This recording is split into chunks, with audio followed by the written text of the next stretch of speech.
সময়টা হলো ভোর ৫টা ২০ কিংবা ৩০।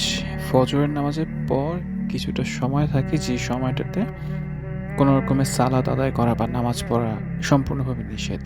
এর কারণটা হচ্ছে এই সময় সূর্য উদয় হচ্ছে, সেই সময়টাতে নামাজ পড়া নিষেধ। সায়েন্টিফিক অনেকগুলো কারণ আছে।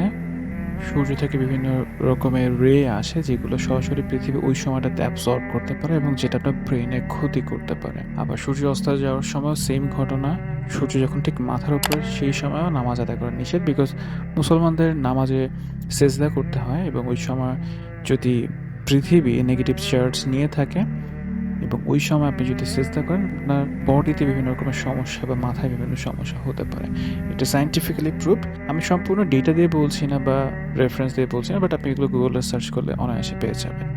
আমি যখন মদিনার মসজিদে নববীর এই ফাঁকা জায়গাগুলো ধরে হাঁটছিলাম, আমার মনটা খুব প্রশান্ত ফিল করছিল, ঠান্ডা বাতাস স্পর্শ করছিল। এই জায়গাটায় যে মানুষগুলো দাঁড়িয়ে আছেন, হাঁটছেন, নামাজের পরে বেরিয়েছেন, রওজা জিয়ারত করতে যাচ্ছেন, প্রত্যেকটা মানুষের মধ্যে আমি আশা করি একটা প্রশান্তি অনুভব করছেন। এই প্রশান্তিটা খুবই স্বর্গীয়, যেটা আসলে কখনো কোনো শব্দ দিয়ে ব্যাখ্যা করা সম্ভব না বা বোঝানো সম্ভব না। যারা ভিডিওটা দেখছেন কিন্তু কখনোই মদিনায় আসেননি বা যেতে পারেননি, তাদের জন্য একটু ডিফিকাল্ট এই ফিলিংসটা ফিল করা, অনুভব করা।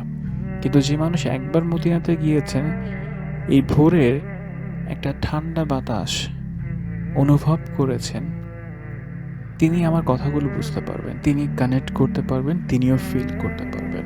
প্রতিদিন অন্ততপক্ষে লাখ লাখ মানুষ কিন্তু মসজিদ নববীতে আসেন জাস্ট একটাই কারণে, রাসূলের রওজা জিয়ারত করার জন্য। আমরা মুসলিমরা বিলিভ করি, বিশ্বাস করি, একটা সময় আসবে যখন রাসূল ছাড়া আপনাকে সাহায্য করা কেউ থাকবে না।